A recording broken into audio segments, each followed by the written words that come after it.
Turning into the book of Isaiah, still in the book of Isaiah 23 and verse 12. Isaiah 23 and 12. The book of Isaiah chapter 23 and verse 12, it reads, "And he said, Thou shalt no more rejoice, O thou oppressed virgin, daughter of Zidon.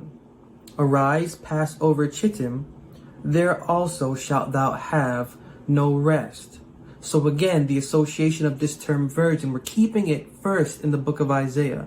Of course, I'm not going to go through all of the illustrations, but keeping it to where the word that we're looking for is mentioned and how that word is defined throughout ought to be applied in the same circumstance.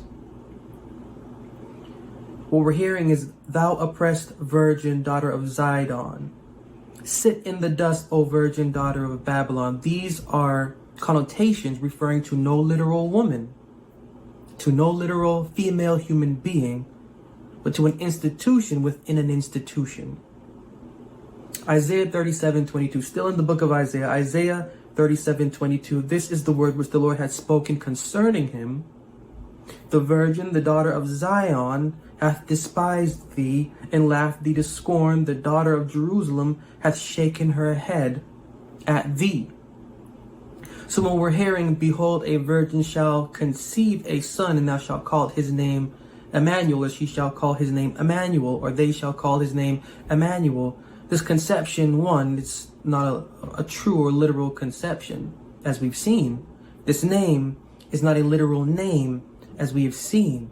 So if the conception is not a literal conception, if the name is not a literal name attributed to a literal person, this virgin also that is to conceive, this virgin is also not a literal person.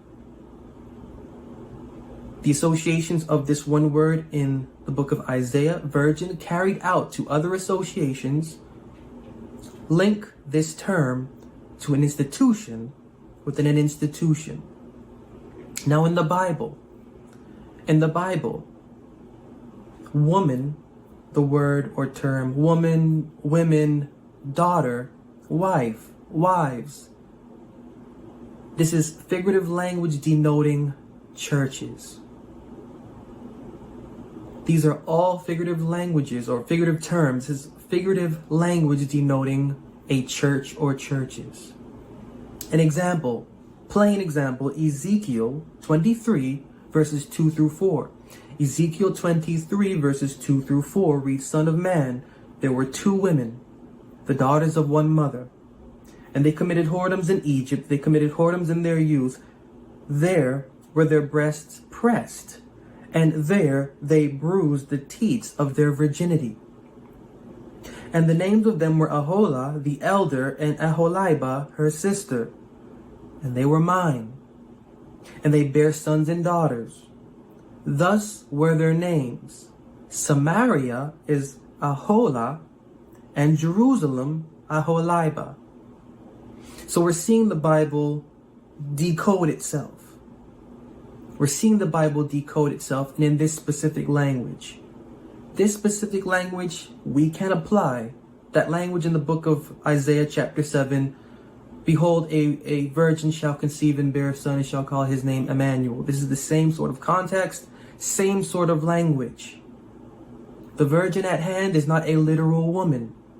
The virgin at hand is, as it says, the names of these virgins, Samaria, Aholah, and Jerusalem, Aholibah. These are not literal women that the Bible's talking about. Samaria and Jerusalem, these are churches. These are religious institutions. The Bible is a book of philosophy, of religion. Everything in the Bible connects to what is religious, to what is spiritual, to what is devotional. The illustrations do the same. When we're hearing of a virgin conceiving of a son called Emmanuel, we are actually hearing of a religious institution giving birth to a minister out of a group of an assembly whose name or the character or the character of that ministry, the name of the character of that individual's ministry is Emmanuel.